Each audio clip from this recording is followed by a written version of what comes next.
የጥበብ ጮራ ከታሪክ ማህደር ቃላት እየሳብክ በዜማ ቅኝት ልባችንን ገዛ የጥበብን መንገድ ብርሃን አውጥተህ ለፍቅር ለሰላም ሁሌም ተተጋለህ የስደተኛው ድምጽ የናፍቆቱ ዜማ በቃልህ ይረሳል የቆሰለ ዜማ ከቃላትህ ጀርባ ጥልቅ ሚስጥር አለ መዳም ቤት ላለነ ቀለጨለመብን ድምጽህ የሚያበረታታ የኢትዮጵያ ፍቅር በሁለት ቀን ስራ ዓለምን ያነቃህ የቃላትህ ምንጭ ያልጠፋው ፍቅር ነው።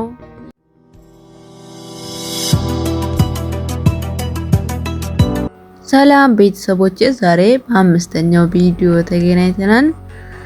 አምስተኛ ቀናችን ነው። መላው የኢትዮጵያ በአዲሱ የቴዲ አፍሮ ሙዚቃ እየተመሰጠ ባለበት በዚህ ሰዓት እኔ ደግሞ አንድ ለየት ያለ ጥያቄ ይዤላችሁ መጥቻለሁ። ቴዲ አፍሮ እነዚህን ልብ የሚነኩ ግጥሞች ከየት ያመጣቸው? ከቃላቶቹ ጀርባ ያለውን እውነተኛ ሚስጥር ምንድነው? ዛሬ በጥልቅ እንመለከተዋለን።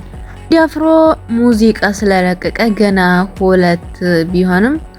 ሁለት ቀኑ ቢሆንም ግጥሙ ግን ለብዙ ዘመናት አብሮን የሚኖር ነው የሚመስለው። የቴዲ ግጥሞች ምንጭ የኢትዮጵያ ታሪክ ፍቅር እና ጥልቅ የሆነ የአባቶች ጥበብ ነው። ቴዲ የሚጠቅማቸውን ቃላት ተራ ቃላት አይደሉም። እያንዳንዳቸው ስንኝ ውስጥ ብዙ መልእክት አለ። በዚህ የአዲሱ ሙዚቃ ላይ መርያም በሚለው ርዕስ የተጠቀማቸው ዘይቤዎች ለሀገራችን ለኛና ለመዳም ቤት ላለነ እህቶች ያለውን ፍቅርና ለሰው ልጆች ያለውን ክብር በድጋሚ አሳይቶበታል።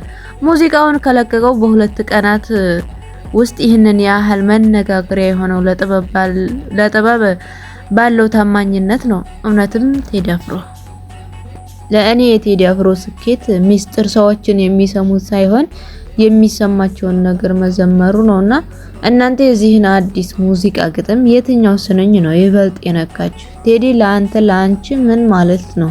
ኮሜንት ላይ እንወያይበት። ዛሬው ቆይታዬ ይህንን ነበር። ቴዲ አፍሮን የምትወዱ ሁሉ ይህንን ቪዲዮ ላይክ አድርጉት። ነገ ደግሞ ይበልጥ ማራኪ በሆነ ቪዲዮ እንገናኛለን። ሰብስክራይብ ማድረግ እንዳትረሱ። ቻው